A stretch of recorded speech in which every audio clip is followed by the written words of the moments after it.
Hello and welcome to episode 6. Five, It's six, something. something like that. Yeah, I think if we count your little an episode, it's episode 5 and 6 ish, somewhere in there. So it all depends on where you're starting from. But welcome to episode 5, 6 ish of Where in Metal as we try to figure out our numbers. Math is hard, so at least when you're not keeping track. Sure. Anyways, Sure. so I'm Adam Keeler. On the other side is the jazz man Tim Mirth with his nice 7-string set in. What do you got that going with a doubling of an octave lower? What do you mean an octave lower? Your guitar. Like when you're playing it, I'm hearing a harmony. Oh, yes, there was an octave lower. Yeah. Okay, just making sure. My ears weren't going that bad. I mean, I did. You were saying 7-string, and I'm like, can I detune an octave lower? I don't think I can. Perhaps. Oh, is that your 6? I thought I counted 7 on that. No, it was a 7. Okay. Wow. Maybe we should do these a little bit earlier when we focus. We're off to the races, folks. Yeah, exactly. The pre-gig prep. Speaking of which, I think that's our topic for tonight. Pre-gig prep. What do you do to get ready for a gig when you have them? Luckily these days. So.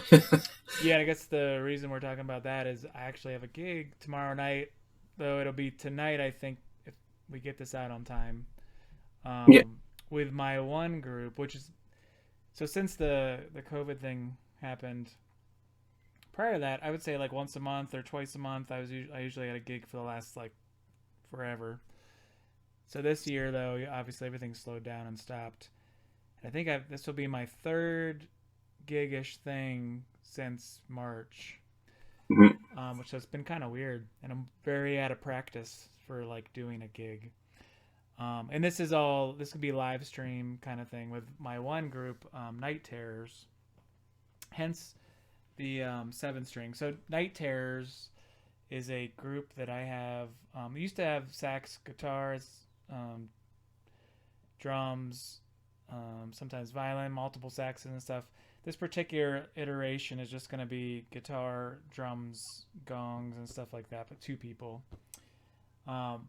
It's a band, though, that there's really no like limitations. This is my like experiment band where we get to do all kinds of stuff. The nice thing, though, is it's not like full avant-garde experiment. A lot of it is, there's a lot of like through composed, really difficult pieces. Much of which I wrote, and much of what Paul, the guy I'm playing with, wrote. But then it's sort of like a juxtaposition between extremely composed and extremely improvised. So it's great, and there's really no rules in it. And we're even doing it at a jazz club, so it's sort of like the spirit of like the free jazz thing. But, Jazz Explosion Mark II. yeah, So Spinal Tap. So I actually, so just to kind of, this is the guitar that I use for this group, primarily because of the source material, which requires a 7-string. So a lot of the songs written have 7-string stuff in it. And it's a Schecter Banshee 7-string. It's actually 26.5-inch scale, so it's a little bit longer scale than most of my other guitars. Actually, all of my other guitars. So there's a little bit of like getting used to the guitar itself. Because even though it's actually, I was telling Adam earlier today, I'm like, it's a really great guitar. It's funny because before this, I have a Carbon 7-string, which is a great guitar, but for this particular thing, this guitar just kicks its butt, really. It's a little more, I think part of it is it's got a bolt-on neck, which I tend to like a little bit more anyway. They tend to be a little more snappy or responsive or something to it. The Carbon, which is a neck through. So here I am, like very unpracticed doing a gig. So I had to, prior to this podcast, I've been setting everything up. I changed the strings, which I still have to cut these things off. And then I actually bring the Carvin as a backup too, for that matter. So you need to check that out. But then what I'm gonna do with the amps for this particular gig is kind of the first time I've tried something. So this is the nice thing about this gig is I'm always just trying new things. I'm like, oh, I have this idea, I should try it. Let me back up just a little, and I'm gonna probably talk a lot. We had a rehearsal the other day, and I have a Line 6 Helix, and I was using it just for effects only, and I was really hoping to use. I was at least considering using it for everything, and just so it would just be a little bit easier. But it started malfunctioning like when I was at rehearsal. A lot of the buttons and stuff started going clear, and I don't know. I think it's gonna have to go get repaired or something. I got it to work when I did like a firmware update, and it refixed those issues. But after like 5 minutes after the firmware update, they disappeared again. And then I turned it off and restarted it again, and they came back, and they've been on for a day or so. But I just don't trust it. Oh yeah, you can't have that. So Yeah. I'm going all pedals, which is fine. I actually think pedals sound better. They're just a little bit more of a pain. Mhm. But it's kind of nice how you can, like, especially in this band where you can go and like mess with the knobs and stuff. So I had to decide. I'm looking back here, but I had to decide because it's sitting on the floor. I could probably show you. Look at this. The first movement of camera Whoa. on the thing. I'm So getting I have this pedal board down here. I'm trying to do this best as I can. Yeah, no, I can see it. And kind of deciding which pedals to bring. You can even see like pedals I took off the board. And that's the one that you built, right? The pedal board? Yeah, I built this pedal board. And I'm actually doing kind of an interesting thing too. So what I was saying that was new is if you look on top of this speaker over here, there's like a black box. Mm-hmm. And that's an attenuator. But I'm not using attenuator. I actually hate the way attenuators sound in general. But what's nice about it is it has a line out. Just for clarity, why don't you share Yeah, what's what that? an attenuator? Just for clarity, why don't you share what an attenuator does? Oh, sure. Hold on. And of course, I'm getting noise. Yeah, Turn that off. Turn this off too. Look how prepared we are. exactly. An attenuator. So when you're using a tube amp, especially like a higher powered one, in this case, I'm using a red plate Magic Dust, which is only 50 watt amp. A 50 watt tube amp is really loud. It can take the skin off of you. And then I'm actually using that, and I have a Fender Hot Rod Deluxe over here. Okay. Then I'm going to use the second amp. And anyway, the attenuator goes from, in this case, the red plate to the speaker. And normally what you would do with an attenuator is tube amps sound better when you crank them. But a lot of times we don't get the chance to go to that skin splitting level. So people use attenuators to basically like take some of the load off, but it lets the amp like warm up and use more power. Mhm. And so you get the power tubes working, which gives you you get a distortion and a gain from the preamp tubes, but you also get it from the power amp tubes if you turn up loud enough. So all that like classic like Hendrix and stuff like that, that's like all power amp or power tube distortion. Like you just crank the hell out of the amp, and it's glorious, right? It's wonderful. Oh yeah, that's half of the reason you want to plug into a Marshall Yeah. set. Yeah, Just so goes. people will buy like plexis and stuff, and they'll play it in their bedroom, and they'll say, "Man, this thing doesn't sound that good." What is? But it's like you Well, really have to like turn them up. yep. Saying all that, I still like the sound of an amp, tube amp when it's not cranked better than I like the sound of a tube amp when you use an attenuator, because the attenuator it tends to like chop off some of the top end and stuff, and it's like a fake sort of thing that happens, and I don't know. I never use it, but I have one. But I've been thinking about why I wanted to use it for this, which is I have no attenuation on at all. There's no attenuation. It's turned off, so it does nothing. Like basically, as far as an attenuator, it does nothing. But one of the really nice things that this particular unit has is a line out. So what I'm doing is all the like it's all like the wah. I have a ring modulator over here, a fuzz. I have this attack thing, the octave thing. I have a univibe kind of pedal and a couple gain pedals, King of Tone and a Maxon super distortion thing, which I'm actually not going to use a super distortion unless I have an issue with the amp or something. It's just there as a backup for distortion. But that's all going straight into the red plate. And then what happens from there is I'm going to the attenuator, and then one of the going straight to a speaker, which is fine. So the red plate just sounds like it normally does. But that line out is going to the delays and reverbs. And then those are going to the Fender amp. So you're getting like the preamp of the red plate, but then the delays and stuff are going to the Fender amp. And this is what you call a wet dry rig. So if you've ever heard that term before.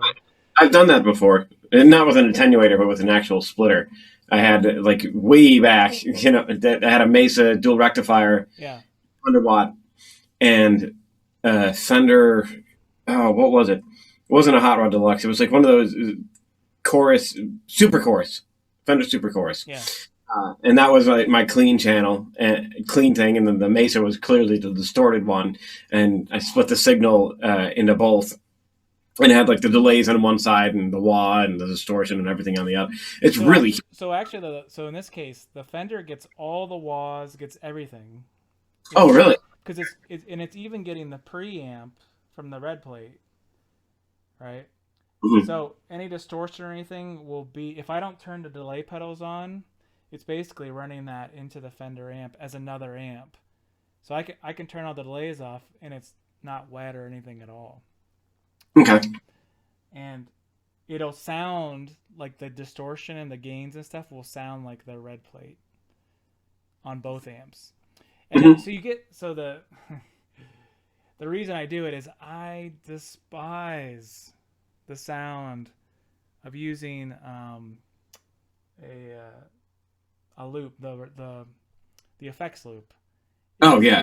Anything you put in the effects loop, it just takes away from the amp. It just you could just run a short little wire from one end to the other, and it changes the way the amp sounds. It sucks. And you could put a buffer or whatever, any of those kind of things. There's like nothing you can do to get away from that sound. At least I haven't had any luck. And then even like, you look at like the tone guru people, and they're all like, they never do it. They hate it too. Like, I don't think I'm alone. I've never been able to get it to work. You like, and I can always tell like when people do it too. Like when I hear, which is basically everybody, you can just tell. So one of the other options you can put the delays into the front of the amp, which is fine actually if you use pedals for distortion. So if you use pedals for distortion, just go straight into the front of the amp and it sounds great. But I find when you if you use the distortion from the amp at all, then it doesn't sound good. You think that's because the delays just kind of degrade the signal a little bit? Like once it goes, yeah, for sure. Yeah, and now there are some awesome, like, I mean, the old days, that's what everybody did. There was no effects loops. Yep. And no one was doing like wet dry rigs or whatever. They were running the Echoplex right into the front of the amp. Mm-hmm. And that's part of that sound. So there's certain things you can do and it sounds great. Other things just don't sound as good. I'm also a little bit weird about delays in general. Like, they tend to get in the way and they kind of annoy me. I like them as special effects, but the sort of like, here's my solo sound, and I'm gonna put a delay on it, and it's just always on, and it never changes or something. I always feel like it gets in the way. That's the thing. The timing's not right or something, or like it just annoys me. Yeah, the timing is the first thing. That's the first thing that I noticed. When I'm tracking for like this project that I'm working on, I love the delays, but getting them to, even with like a tap tempo thing, it just doesn't. It doesn't work that well. And I used to love delays. I play with them all the time. And now maybe it's because I have a lot more training than I did. I'm much more sensitive to like the timing of it and going like, Yeah. nope, that's just not it. No, And so when I record when I record something, I always record it dry, and then you add the delays later. There's a lot of reasons why you should do that. mm, But the nice thing is it's really easy to sync it with the time. Then that's yeah, one thing, right? So as long as you set your tempo when you started the song, you can easily set your plug in delay to the right time. The other yeah, problem is you can't erase a delay.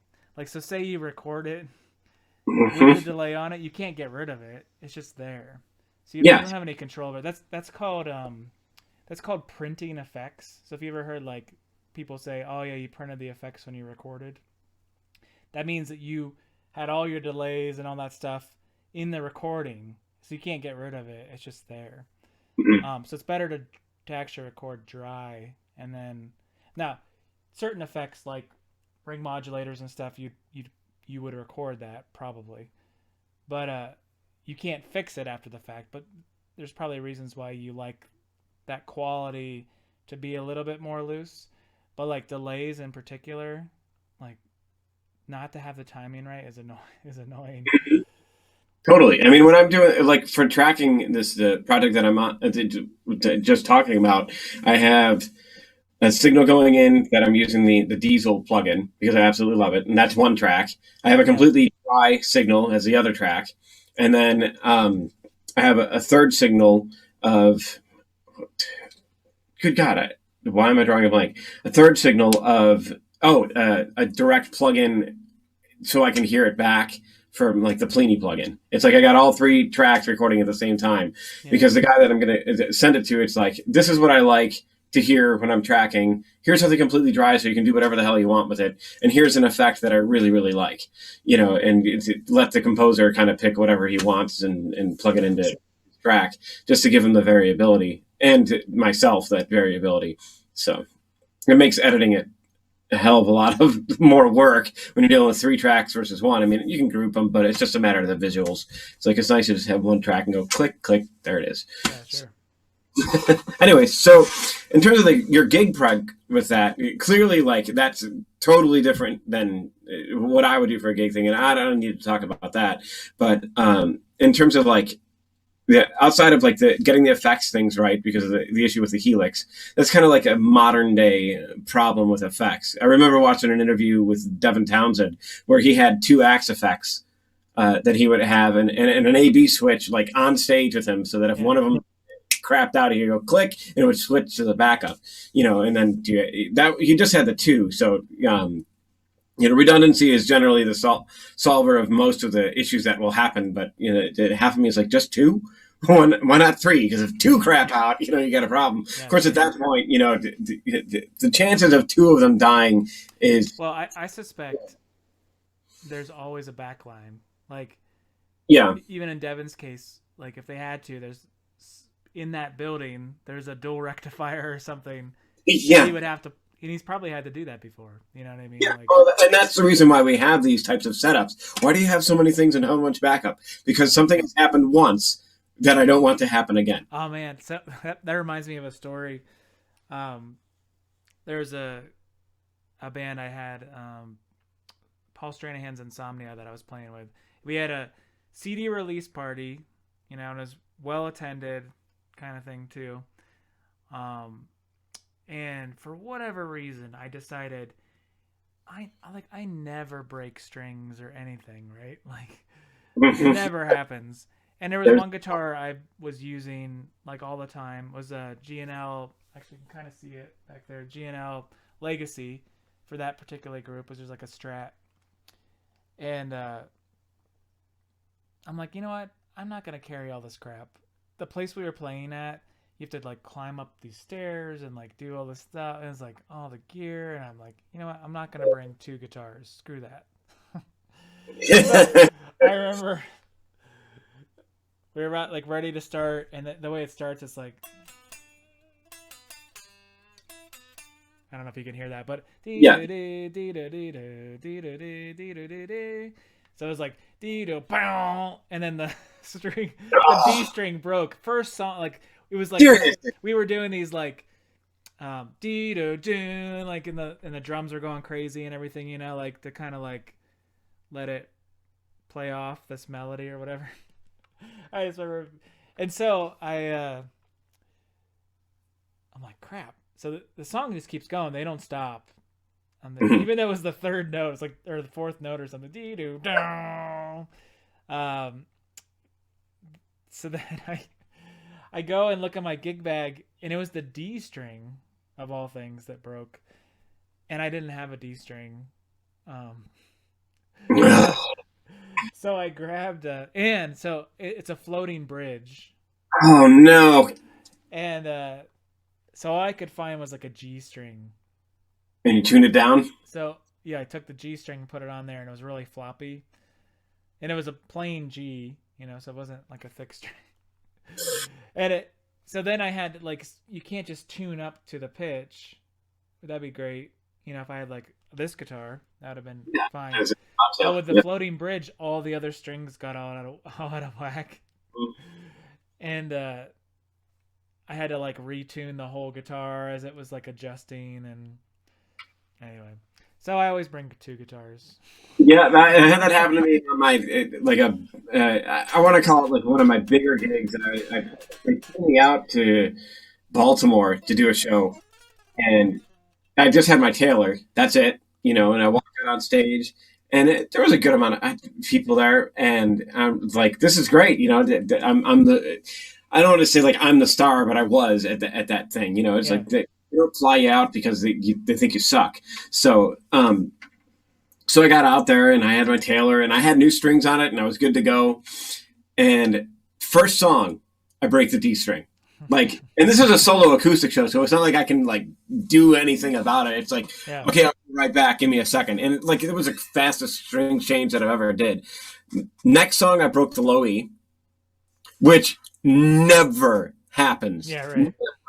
And it's like, really? Yeah, you can. And then I broke the A one time in 30 years, right? Yeah. Yeah, exactly. And then I think I broke the A string. I broke three strings in that gig on one guitar. And you know, at the time, my style was all altered tuning, so I was constantly retuning it. But I designed my set to avoid like, you know, taking the G string, going down to an E, and then bringing it back up to an A. You know, so it wasn't like bending a lot. The set was designed around tuning stability and not breaking strings. And I had extra strings, but breaking all those strings, I lost the audience by like the fifth song because they're like, "What the heck is going on with this guy?" Yeah, strings are popping and everything. You know, I'm bleeding from my face. Not really with the bleeding, but you know, it's just like it was.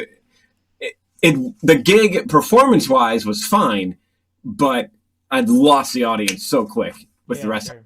It was just like, I didn't get invited back. So whatever. It's just a part of it. You'll learn the hard way. After that, I came back, and that's when I bought a second guitar set to solve that problem. It's like, you know what? I can't drop as much as I did on my Taylor, but I can get something else as a backup and have it up on stage. So if something goes, grab it. You know, and that's generally even with a classical gig. Like, I don't think I've broken, knock on wood, a classical string during an actual performance. But I bring both guitars. You know, it's like just in case, because a classical string is going to settle. And Jason Vio had that happen. Actually, that's when he won the GFA. Is he broke his low E string, like in the finals. Yep, walked off stage, put it back, put another one on, came back out. It was probably like an old one, you know, so it was already broken, and came out and won it. So kudos to him. But that's at least that's the story that I heard. So breaking a string is the worst, especially, and that's something that that's a rite of passage for every guitar. Yeah. Like it doesn't matter. I have no illusions that it won't happen again. Like in an inopportune time, you know. Mm-hmm. And that's why, like, just to kind of bounce it back to get it for your gig prep, you know, you had the Helix, it was working fine. The rehearsal didn't go well. You're a couple of days outside of the gig, and it's mostly functioning. Like, it's gone 24 plus hours, and it's fine. But as somebody with experience performing, you go, yeah, that's not enough. You know, I needed to. I'm also fortunate enough to have pedals. Yeah, and I hadn't totally decided not to use pedals, but yeah, you're at the same time, it's like that was enough to be like, nope. Yep, exactly. And that's basically what we do is we try to make sure that it goes off without a hitch. It's this is kind of I'm pretty sure we're speaking to the people that play out and everything else, but to the ones that don't, the amount of work that goes beforehand that you walk into your first. I remember my first gig distinctly. It was this coffee shop in Buffalo called Stimulants, and I got the call. I thought it was the greatest thing, and it kind of was. It started down the path of what I'm doing, or encouraged me in that because I got a call for a gig. Yay! After doing this open mic for weeks and weeks, I finally have a full thing, and I just walked in there with my guitar and my looper that I had. God, I can't remember what it was, but anyways. It was like that, but it was like the high end thing. It was the same one that Phil Keaggy was using. I can't remember the name of the stupid device. Jam Man. Yeah, Jam Man. That's what it was. It was a Jam Man. And it was a rack mount unit with a full footboard thing. It was like super expensive for the time. I think you only got like 60 seconds of a loop going. Anyways, so I did that, and that was like amazing. The place was packed. It was so cool. And then I got another gig at the same spot, a couple of months later, and it was like empty. And I just, it was a hard lesson to learn. It's like, wait, oh yeah, all my friends showed up to see me play, and they don't necessarily need to see it again. Like, I don't begrudge them. It's just like, oh man, gig, what's the right word? It's not karma. The gig gods are very complex. Yes, they are. I mean, have you had this where it's like you play a Wednesday night with your group somewhere, like a Wednesday night, like in February, Wednesday night, February. It's packed. Like, great. The audience is awesome. The venue's happy. You're happy. You have a great show. It's so awesome. So they're like, you know what? How about in May you guys do Friday night? It's like Friday night. Yeah, like, it'd be awesome. Friday night we'll maybe even get paid more or whatever. We even expect more people, and then you do that, and like 3 people show up. Yep.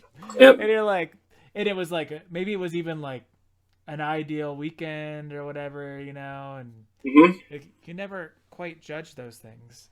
Like it's never, it just never seems to make any sense.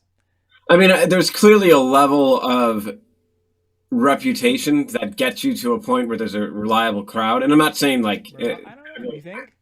I think so. It's like there's certain maybe if you're like really big, but yeah. Well, by really big, I'm talking like I don't know. Well, really big in who would we consider really big on a local level here?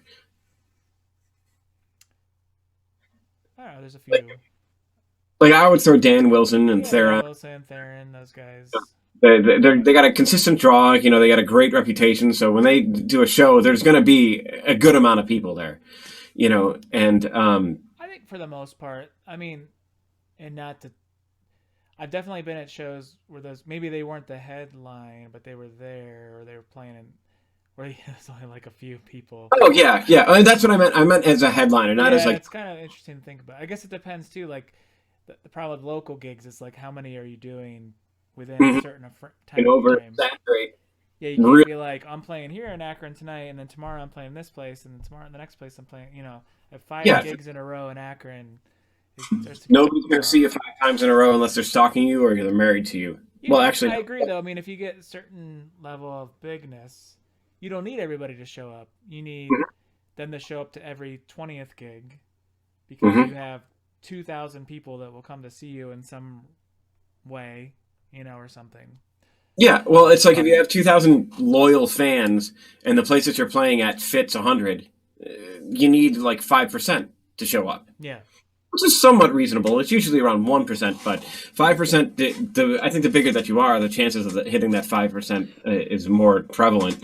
Yeah, I only say, because it's kind of funny, I've seen some of the biggest names in jazz, that ever lived, like legends, play to like 5 people in New York City, Or I was like one of like a hand, like me, the bartender, and like one other person, And you're like, I'm gonna not name names now, but I've seen that quite a few times, and you're just like, how is this even possible? Familiarity breeds contempt. And it You was know. their groups too. It wasn't like Yeah. they were just sitting in with somebody or whatever, a side gig. Like I went there to go see them, and then I was like, I mean, like, how is this even possible? Like, this is the pinnacle. This is like a living legend who will be honored forever and be in like museums and stuff. And there's 5 people here. So I Jeez. think that happens, but it's funny because another night you'll see them play somewhere and there'll be 1,000 people. So Yeah. um, it's kind of, I don't know how to weigh all that. Yeah, about like one of the things is my students will ask me, it's like, well, isn't playing in front of 1,000 people intimidating? It's like, no, actually, I prefer like I would prefer that to happen a lot more common for several reasons, but just from a performance aspect, like playing to 5 people is a lot more intimidating than Oh, playing to it. sure. I It's agree. it's just a matter of like because it's so small, you're I don't know. It's like just because there's such a closer relationship to the audience versus 1,000 people, it's just like this maskless thing of all these people just there. Like, okay, yeah, whatever. And then nothing like it. The intimidation factor isn't there, but if 5 people are there, you can notice the reactions a heck of a lot easier. Yeah, sure. Like a heck of a lot easier. So it's if somebody's not interested, it's like God, I just lost 25% of my audience. Like, but you wouldn't notice that in 1,000 if Oh, yeah. 2 people were just kind of looking at their phones or whatever. I Uh, don't think there's much more depressing in a lot of ways than like coffee shop gigs sometimes. oh yeah, man, I totally. I know you got to go with the frame of mind that like no one really cares and you can just kind of play. Hmm. But like when no one actually cares and you're like I've been practicing for 30 years for no one to care at all. That hurts. That is definitely it's a sting to the ego, but I think it's a good reality check, so we don't get I too guess maybe. enjoying the smell of our own farts or something. It's just like, yeah, some people just aren't going to care, and that's okay. But and half of the time you'd love to get recognized, but half of the time you're not doing it for that. You're just doing it to get your stuff out there. Yeah. And like my thing, like I know now that when I do performances, I don't do them in the typical classical recital way. Like I break a lot of faux pas. I tell stories. I interact with the audience. I go through so the program might be like an hour's worth of music, but it usually lasts like an hour and a half of the concert because I'm just sick of the whole sit down, shut up, and just pay Oh, attention. sure. But that I don't think people. I mean, unless you have an audience of music people, which that's a whole and other that's thing. exactly why. Or Yeah, exactly. then they don't know, and like, why make somebody feel uncomfortable that they clapped? You know, when you just It's did something pretty cool. Yeah, exactly. I did, like when I did the last show at Kenyon, like it was 2 years ago. Oh, now the fall before COVID, I did a concert at Kenyon, like my debut concert as a teaching there, and you know I showed up and it's a decent sized hall, and it was a lot more packed than I expected it to be. Like I expected my studio to be there, like my students. Yeah, Um, I'm like, it would be to your advantage to be there. They drop the line as the teacher getting a crowd. That whole 8 people that showed up from my students, but right. it was actually like there was probably 50 people there, which was like, no, this is pretty good for a college on a Friday night. Yeah, really. Come and hear classical guitar. Okay. And like it was funny because I'm like, you know what? I'm not gonna do the whole walk out on the stage thing. I'm just gonna sit on the stage as people come in and just talk to them and whatever. So this is exactly what I did. Just kind of like sitting here like this, my legs crossed, the guitar there, I'm in tune. People would just walk in and have a seat, and they're kind of like looking at me funny. I'm like, it's okay. I mean to be here. How you doing? Blah blah blah. We're gonna do this. And so I went through like the whole program, kind of interacting. It was a heck of a lot of fun. Because I think that same thing that you're saying, in some of the classical environments, it's just way too intimidating for an audience that's Yeah, not right. a. And I didn't want to do that. It's like, let's just have a good time and hopefully I play well. Though I honestly I was really happy with how I played that night. The so I liked doing that type of thing, and that's been my shtick ever since. It's like go in, have a good time. Though I had like one gig in March that was a house concert that I did, and it was supposed to be just a half hour quick thing. Ended up taking a full hour just because I like to ramble, but they loved it, and Sure. we agreed on one price for a half hour, and they paid me double because it was an hour. I'm like, well, you don't have to do that. So we literally signed a contract that said this. They're like, no, you did the extra thing. It was great. And I'm like, all right, if you're happy, I'm happy. I only turned down extra money once, and then that's Right. it. So that was the last thing that I did. But yeah, to circle back to the gig prep for yourself and with the Night Terrors thing. So you have like all the amps set up. You get your guitar restrung. How many times did you rehearse? Like, what was your rehearsing goal? We only rehearsed once. I mean, one thing is Paul and I have played together for over 10 years.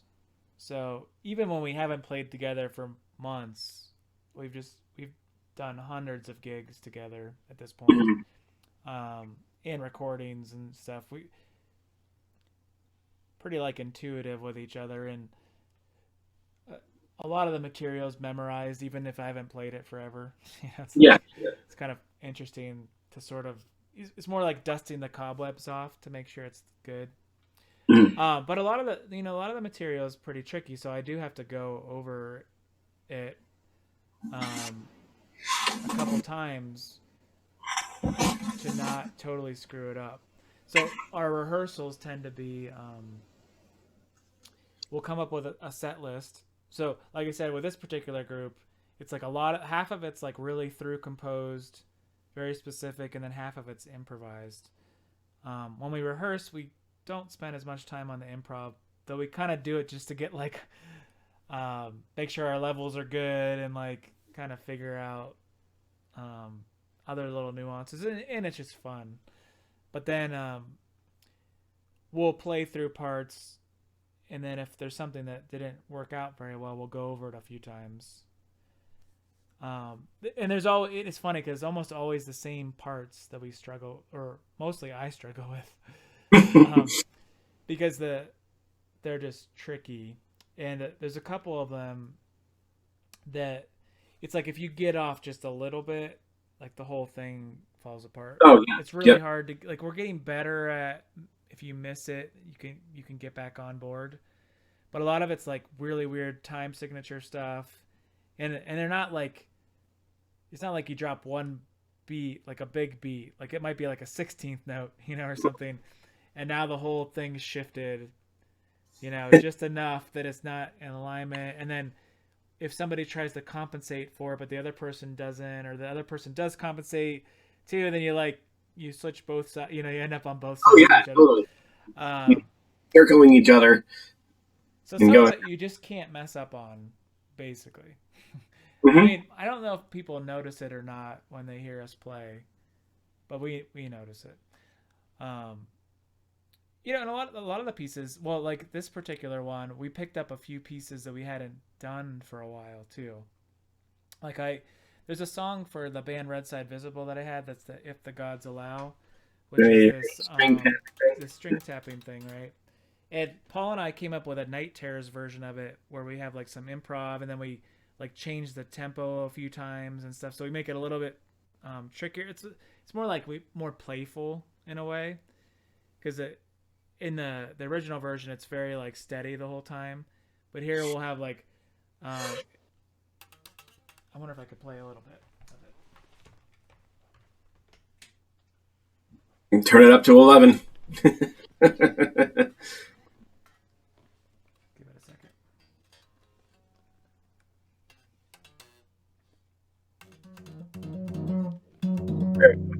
All right. So it's this kind of thing, with distortion and all kinds of stuff, and then it.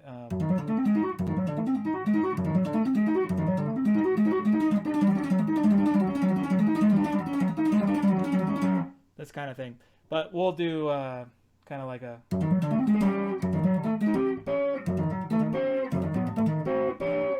And then we'll improvise back and forth, he'll do a group of 4 notes, and then or 4 beats, and then I'll do 3 beats. Then he'll do 4 beats, then I'll do 3 beats, and then we'll do it again, and then I'll do 4 beats, and then he'll do 3 beats, and then we do these kind of little like things. We haven't played that song in a while, so we kind of had to get that under our fingers. And then there's another song from Red Side Visible that we kind of do. Oh yeah, we did that when we did our little duo thing. Maybe, yeah, did we? Yeah. That's called W2F, which is actually that's a 12-tone line.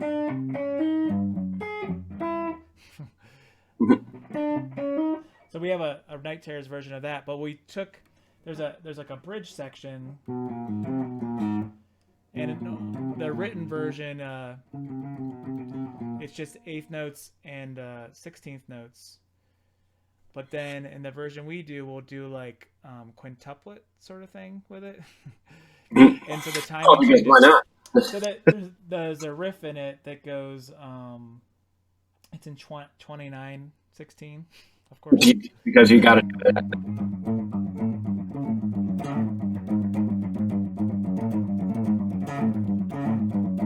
But then the way the original song ends is just with that and that timing. But the way we do it in Night Terrors is we go from what would be a 16th note to the quintuplet speed up an octave, and then up again the quintuplet speed. I think you told me about this before, but keep going. Yeah. So I don't know if I can pull it up.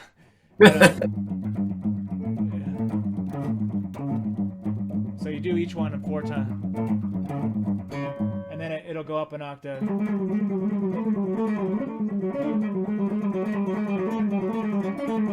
and then eventually it's.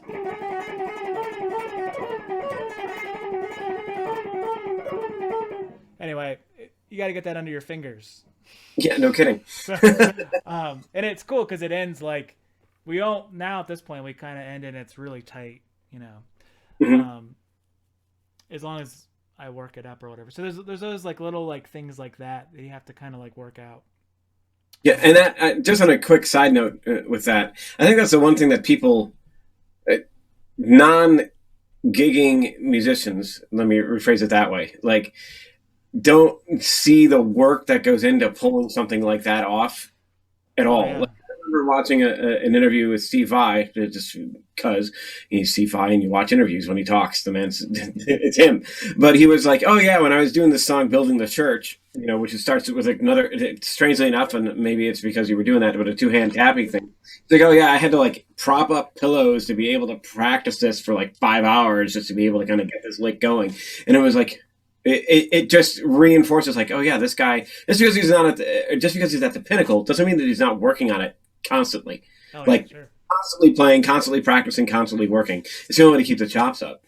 You know, just like hit it and be like, oh, I'm just going to go in and just kind of nail this on a one-off. You know, if the musicians of that level release their takes, we all get of breath of, they're human type of thing. You know, to an extent, all the swear tracks, as I call it, of them screwing up and again, you know, and doing it again, because it's just part of it, and that goes in with the rehearsals and everything else. So you've had the music, and in this regard, I think that's where like the classical field and everybody else crosses over, is that there's the music that you're practicing by yourself, and that's just what you got to do to keep it up to get there, so that when you get to the rehearsal, it's a rehearsal and not a practice session. Like you're running the songs mostly. Sure. Yeah. You're just getting in tune with each other to get it kind of nailed. And that's one of those things that, you know, I think some musicians confuse rehearsal with practice.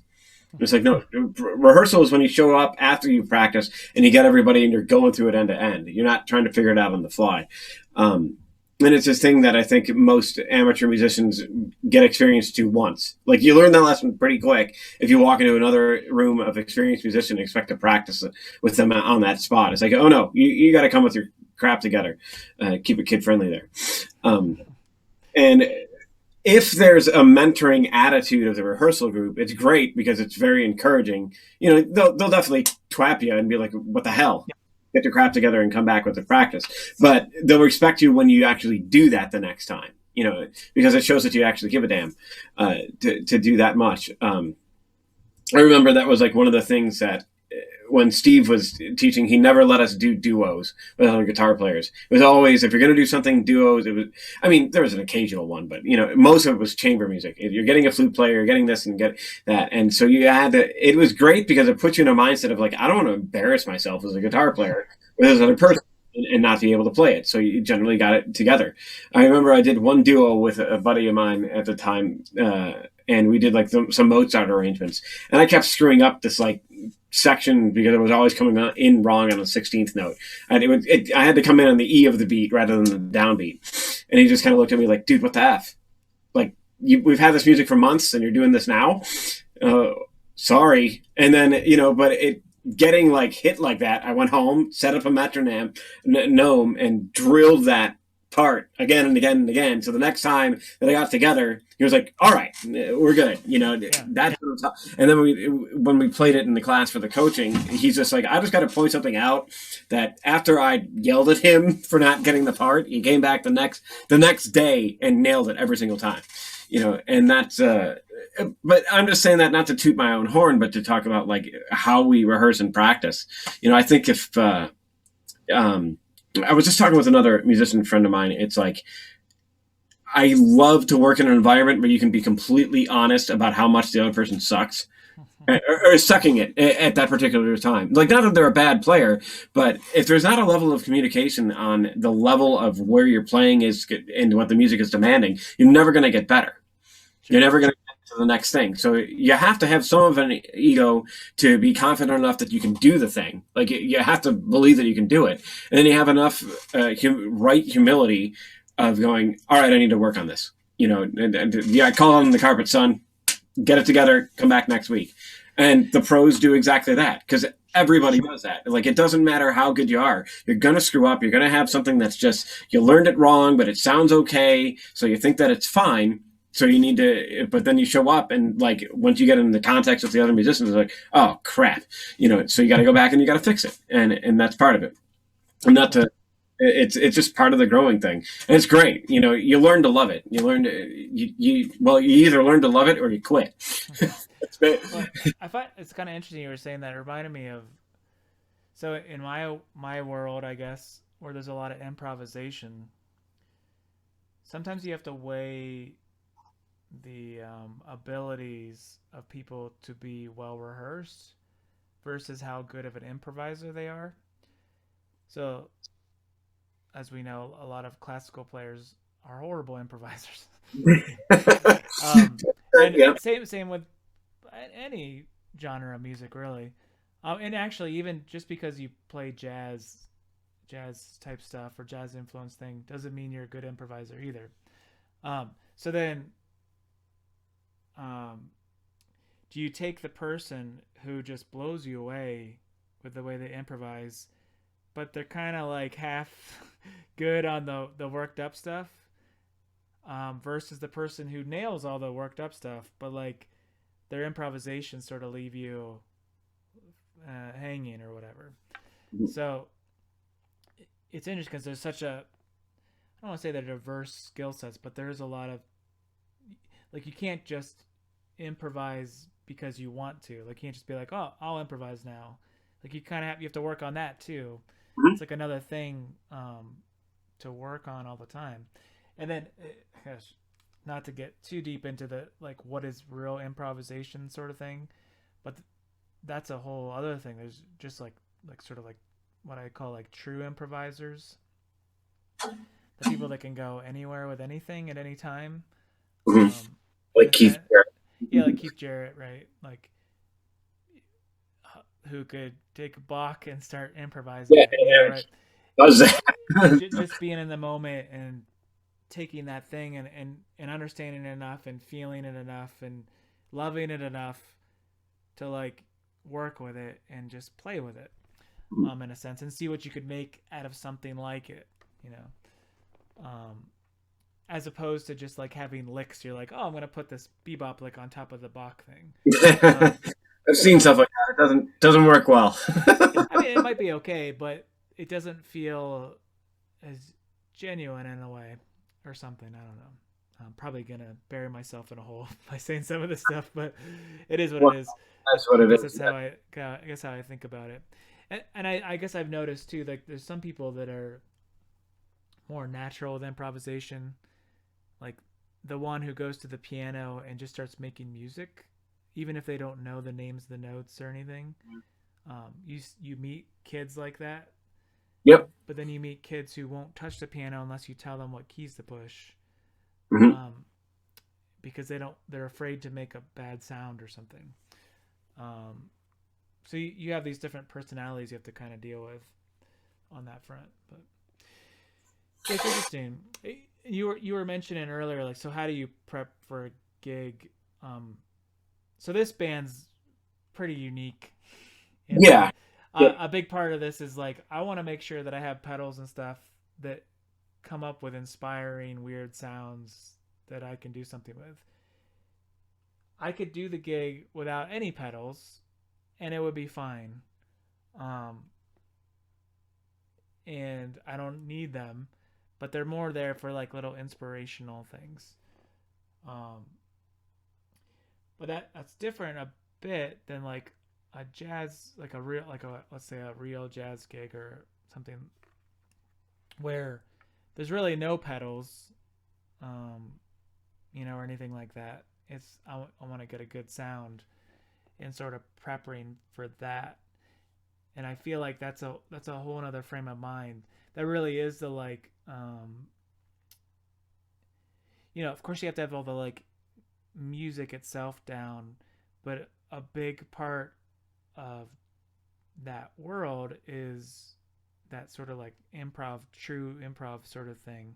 So where in Night Terrors there's like really specific arrangements of how you would tackle a song. When I say, oh, I'm going to play this piece for jazz, I don't necessarily know how it's going to go.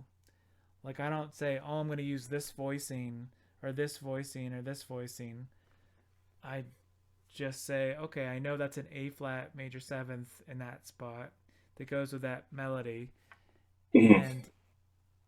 And I even like the location of the melody. I don't really like learn it um, like in one position or something. It could be anywhere. Hmm. There's a little bit of like, oh, I've never played it from here. Let me just see what happens, and what Yeah. I can come up with, sort of on the spot. I mean, the more fast and crazy the melody is or something, the more you have to sort of have some plan in action. But if it's a slower melody or something, it's very much um, it's an improvised performance. I mean, Hmm. where you're playing the chords, how you're doing it, what voicings you're using and stuff. It's improvised. So a lot of that for me is knowing what tunes I'm gonna do and just getting those kind of things under my fingers. Like, if I know it's an E flat minor seven, or E flat minor seven flat five chord, like I just want to know, like in my head, I want to be able to see all the ways to play that all over the fretboard. For that, just for that little moment, I just get that under my hands, and then I want to be able to take that part of the melody and just kind of play with it anywhere. And the same thing with the next part of the melody. So it's all this like prep work so that when I do it live, that I'm not thinking about it as much, Hmm. that I'm just grabbing it. I think that's something that's Jack Shantz pushed onto me when I was in school. Like I wasn't in the jazz field, but I needed an independent study, so I decided to take lessons with Jack on improvising. Him being the trumpet player, and because I wanted to go into it not thinking in guitar terms. Like Sure. I wanted to think in the trumpet terms and music terms, I guess would be the better way to put it. And that was brilliant. It really kind of like it pushed me way out of where I was. And all that to say that one of the things that he said, he's like, you start out with improvising where it's all in your head, like it's all intellectual, and you're doing the work, and then you put the physicality into that in the sense of Right. being like, okay, so this is this shape or whatever in whatever position. This is this voicing. This is this voicing. This is this voicing, and you kind of drill that so that eventually the head and the hands aren't separated, and you're not even thinking about it anymore. It just becomes, whoop, there it is. And that's where the practice comes in with that. And that's basically literally the process that you described of, okay, finding this voicing in every possible way, playing the melody and all the octaves and so on. That's literally what I take like beginning jazz students of mine. Like, not that I teach a whole lot of jazz, but if they're interested in jazz improv, that's exactly what I do. And I hear a whole lot of autumn leaves because I push them into that particular tune in C minor, just to cut, because you gotta, if you're playing get bonus points there for that one. in C minor. That no, it's more of a, if you're gonna play jazz, get ready for flat keys type of thing. So, and just kind of like push them into that, doing that exact thing. It's like, okay, this week we're gonna do it in the most standard root position chords. Next week we're gonna do it all inversions. Next week I want you to take that same idea, but I want you to play all the chords as close as you can into the positions on the guitars. I don't care what inversion it is, but you only have 3 frets to play every single one of the chords in this song, and I want you to play it in time, with it. Okay, take the melody, play it an octave up, play it an octave below. Find all the spots on the guitar where you can play the melody, and expect to hear the head in those positions. We're going to take 4 repeats because that's how many times it'll show up. Do it, and then work on our arpeggiation over that. And I'm basically diagramming out what I would do for a semester of pushing somebody into improvisation of jazz, and just have them do that as much as possible. Okay, now we're going to do these chord inversions on the top 3 strings, and that's it. So let's talk about what notes you have to ditch in order to get a 7th chord with just 3 strings on there, and why it's important and why it's not. We're kind of getting a little bit off our topic. So, with the culmination of prepping for a gig for you is clearly it's self-rehearsal, then band rehearsal, getting all the equipment checked up, everything into new strings, check all the signal paths, all that other wonderful stuff. And then day of the gig, what's your thing? Well, I work all the time, so usually it's throw everything in the car and then drive to the gig after work. Now, and so because of the way I set things up, and unfortunately in this particular gig, it's not just plugging into an amp and then I'm good. So there's a lot of like resetting it up, bringing extra cables, all those kind of things, and then making sure I have enough power, like bringing extra power strips, even when you think that they're there, because they're not always there. Bringing extra cables, hooking everything up, kind of hoping that it works. Usually doesn't always work the first time you plug stuff in. And then just kind of like setting up the sound on the stage, trying to get a feel for it. I also find like I really do play better, at least in my head, when I can warm up for a while. Mm-hmm. And a lot of like warming up with electric instruments, I think, it's not just how your fingers move. It's not like just getting your hand warmed up. It's like the feel of the amp. Yeah. Like trying to get the feel for it. What does it sound like in the room? What happens when those notes bounce off the walls and whatever. And just getting that sort of thing happening. And so yeah, ideally that would be like 2 hours, but it never works out that way. Yeah, if only. Luckily, if it's a couple minutes, usually. Actually, that's not totally true. It depends if it's my gig or not. Like if it's like Night Terrors, there's no other bands or anything, so it's just us tomorrow night. And really, it's up to me how early I get there, in a sense, and give myself enough time to sort of warm up. And then, depending on like for this group, Paul and I will usually try to run some of the harder parts before the curtain call. And yeah, I guess that's mostly it, I think. And try to stay awake. Well, the nice thing is you got those amps behind you keeping you awake. So that and the drum set, if you could fall asleep there, that's pretty impressive.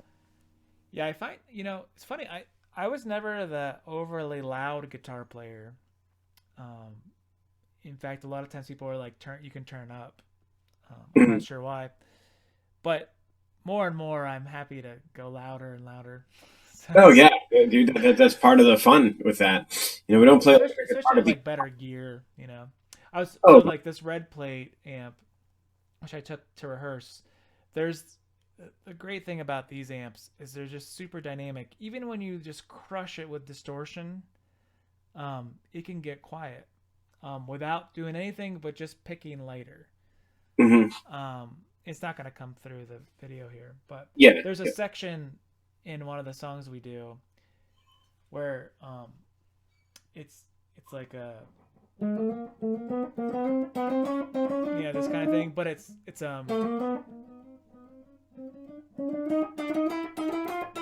like it gets louder, but it's really distorted.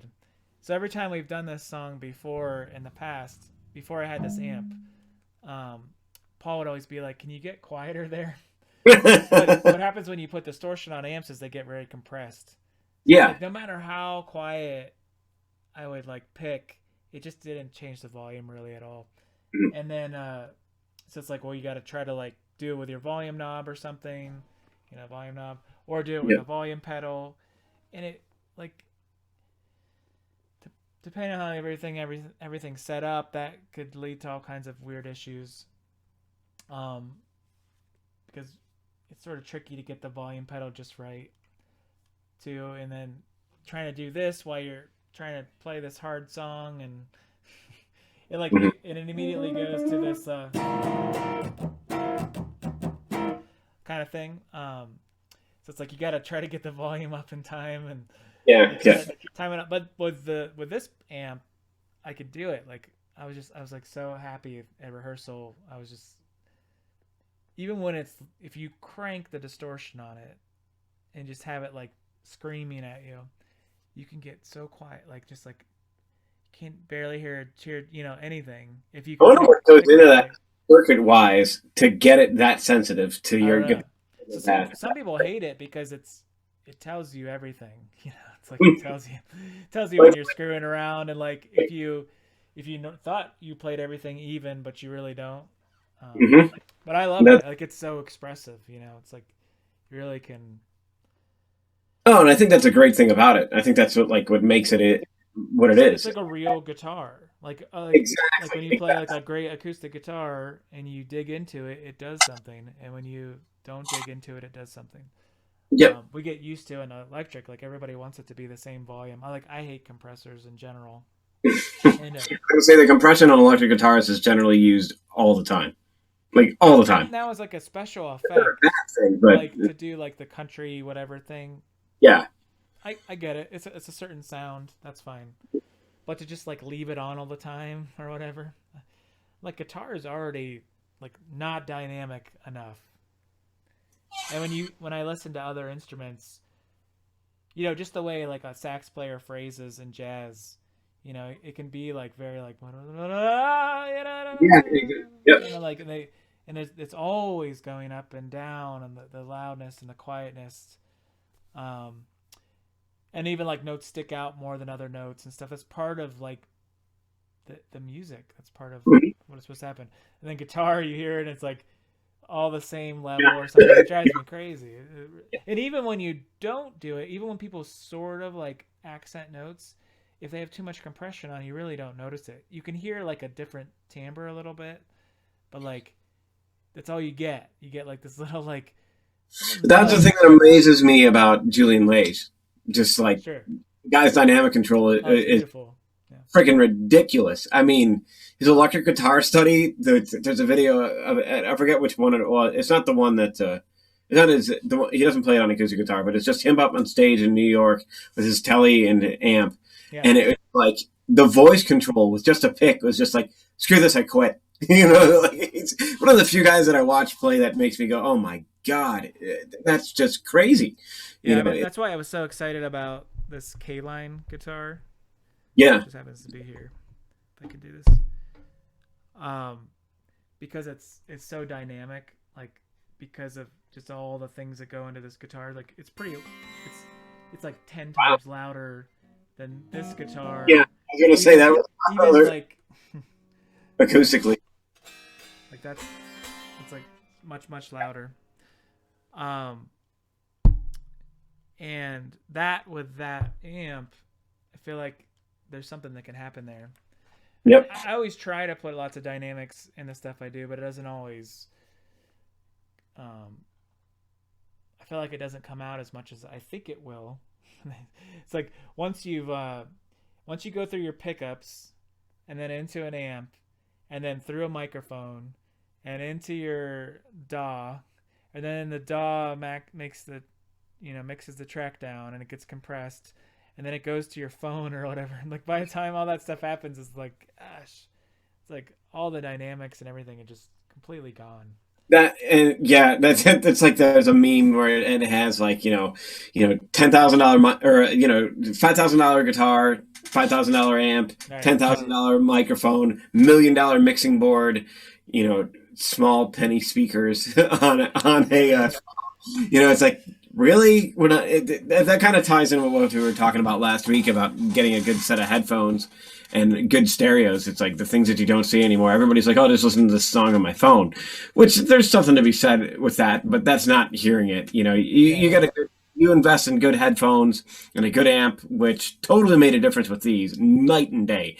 Like I was the high Fivemans when I don't like they're plugged into the interface for now, but when I plug them through the amp, it's like, whoa, the bass just, there it is, because they're very trebly and very clear, which is great. And I was super disappointed with the bass end of it. It's like, where'd the bass go? Because my iSigns, the Odyssey ones, are really, really full. It's awesome. So we're headphone nerds. oh yeah, it's one of those things, those can of worms that when you get some good headphones, it really makes a big difference. yeah, and then I start preaching the gospel of good headphones all over the place, and it's like I've had five people. Wait, you, Kevin, and a student of mine. I had three people that after I got them are like, you got to get them, and everybody bought them, and they're like, I had no idea, and I'm like, yeah, that's why I'm doing it. It's like you don't know what you're missing. It's crazy. It's surreal. But again, I'm going to try and stick on topic for a little bit here. So basically, that kind of like sums it up, and then you have your load in, and you do the gig, and get your bar tab, cry a little bit, and go home. So not really. It's always funny to me ending a show because it's like the audiences don't hear what you hear. Oh, sure. Like when I'm hearing it, like I hear something totally different than what the casual listener do. And even a serious listener, we're just listening to different things, and it definitely shows that we're our own worst critics. Yeah, all the time. Oh man, that reminds me of this. There was this camp I taught at in upstate New York, FEMU camp, which is a pretty interesting place. We'll talk about sometime. Yeah. Anyway, there was.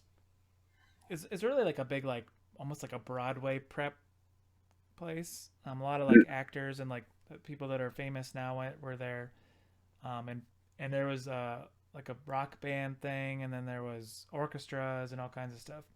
Anyway, we did this. I was only 19. We did this faculty showcase. So I was teaching there, and I remember there was this girl. She played violin, really good violinist, and she did a piece before me, and it sounded great.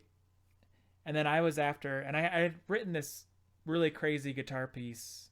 There was a solo guitar thing with octave thing and this crazy tapping stuff or whatever. And of course I thought it was horrible, but it was like a crowd pleaser kind of a little bit showy off thing that I'd come up with. I remember she's like, you sounded great, that was awesome. She's like, I sounded so horrible, and I'm just thinking wait, you sounded you played something legit, and it sounded great, it was wonderful, And I'm like, I know how many mistakes I made. I remember just thinking I messed up the piece a million times, That's exactly the musician mindset. Yeah, I know. It's kind of funny. That's always stuck with me. Yeah. 10,000 notes and 9,999 will go great, and we'll think about that one. Oh yeah. Yeah, it's like, what the hell did I do in that one damn note? Why did I shank that? That's literally what's going through my head. Generally, after a gig, if like not all the time, but I'm definitely analyzing what I did. It's like it's okay. That went good. That didn't go good. That's that. It's like I'm constantly thinking about guitar. Like when I'm driving, I remember that Steve was telling me, he's like, "Oh yeah, when I was driving home the other day, I refingered a pice in my head." And I do that all the time. and nowadays it's like that's what I do. It's like I'm driving, I'm like, oh yeah, that should work. And get home and write it down or try it out. Sure. It's just it's so surreal to be on that side of the fence with it. To go from like the amateur level of thinking about it to being that's pretty much all I hear in my head and think about dynamically is guitar. But you have to be if you're going to take music seriously and you're not doing that, you're not taking it seriously to an extent. Just talking about the people that want to like break into any type of professional playing or anything, it's like you got to live it. That's it. And yeah, I mean, it's kind of not a choice, I think, too, right? You don't really think about it. You just, no, I don't. I don't think you don't think like, oh, I have to think about this. You just think about it. Yeah, I just think about like how long can I keep going before my responsibilities absolutely have to be addressed. Yeah. That's basically it. It's like just watching the clock. So I think you were leading up as we're like running to time here, probably. There's that sort of you prep for a gig, you promote the gig too, right? There's a lot of these days you gotta try to do your best sort of promoting it. So you put a level of into that. Maybe you create flyers, you create banners, and you share with people and you ask them to come, or create Facebook invites, whatever it is that you do. You do the show. It could be good or bad. Let's just say it was a pretty good show, and you played well enough, and you generally feel okay about it.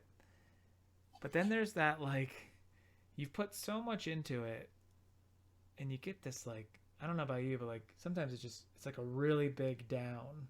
Oh yeah, totally. So you got the like sort of high from playing the gig, which is so much fun, right? Mm-hmm.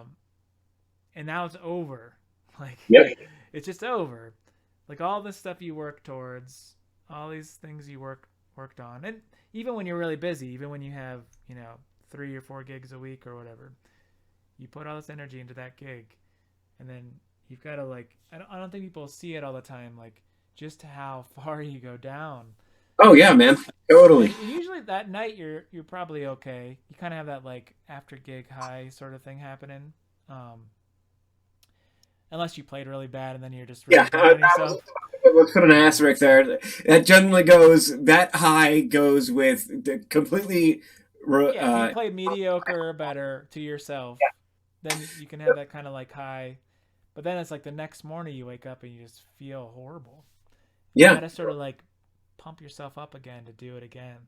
Mm-hmm. It's a Stravinsky quote that I love.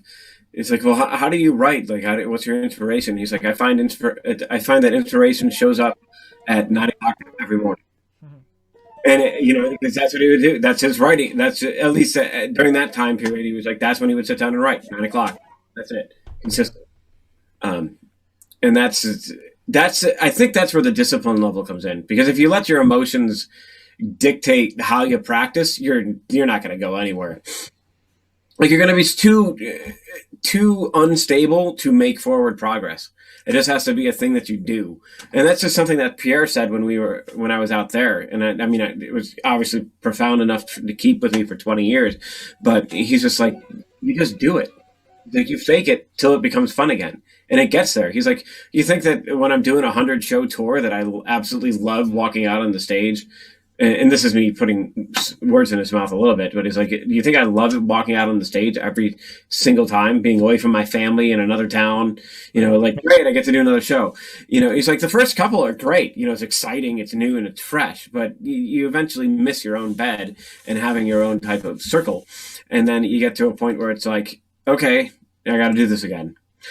Here we go. And he's like, but you find that if you put the fake smile on, it doesn't stay fake for long. He's like, sometimes it's like the first 10 notes, sometimes it takes a couple of songs, but then all of a sudden you get into that zone again and you're doing it. But that's where the discipline aspect of the musical art, or any art in general, comes into play. Because I had a friend of mine that's a very, very prolific artist. That's all that he does. He supports his family painting, and that's it. And he's like, every day I'm in my studio from 9 to 5. He's like, that's it. I don't touch the phone. I don't care what's going on. That's what I do. Yeah, sure. And it's like, when I'm charging that much money for a painting, it also works well to motivate me, because I know that, you know, especially if somebody's commissioned something, it's like, cha-ching, okay, there's my motivation to get it done. But at the same time, you know, like, and maybe that's another subject. It's like, if you're getting paid to do something, how do you stay inspired if you don't necessarily like it? Because you're not going to like everything you get paid to do. No. That's a guarantee. So we'll save that Pandora's box for another time. Yeah, that's good. Yeah, that's a good one. And I think let's wrap. I think we're good with wrapping things up right about. Yeah, I think that we covered it pretty well. So there's your input into the world of Night Terrors and the Mirth Guitar Maniac here, getting ready for the gig and what goes into that, how much work goes behind the scenes, and then the rehearsal and so on. You know. Yeah, that's fun. Good luck. So where do we see the live stream and everything else for anybody? Like, presuming this comes out in time and somebody listens this far, it's at the Bop Stop in Cleveland.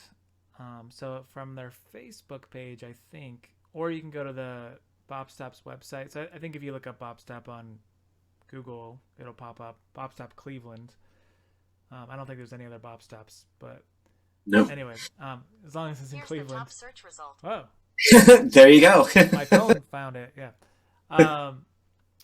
So you go there, and then there should be links for how you can watch it. So I think it's 8 o'clock Eastern Standard Time, America time, tomorrow, and we're only playing for about an hour and 15 minutes or so. Okay. So it's live stream, and you can donate if you want, and all those kind of things. So, sweet. 8:15. Great venue. The cameras and stuff will look good. The video production.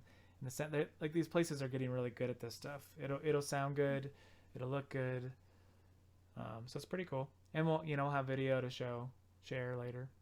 Yeah, that would be awesome. We can guaranteed to see crazy guitar stuff and lots of gongs. Yeah. It's going to be a great show. So I hope it's a great show. I'm rooting for you. Oh, yeah. You know, I'm trying to think. It's like, no, I'm teaching. So that's another subject. Is like, when you're a musician and you're working in the musical field, how do you see other people's shows? Yeah. Well, the good thing with this one, right? It'll, like, 10 minutes after it shows, it'll be available to watch anytime. So. Yeah. Yep. So that's a good thing with that. So. Sure. So I hate saying, like, oh, I had to teach, or oh, I have a gig. I mean, it's good to have those problems, but it's like, I do want to see other shows. But unfortunately, it's the working musician conundrum. Oh, yeah. All right. Awesome. Cool. Ciao, everyone.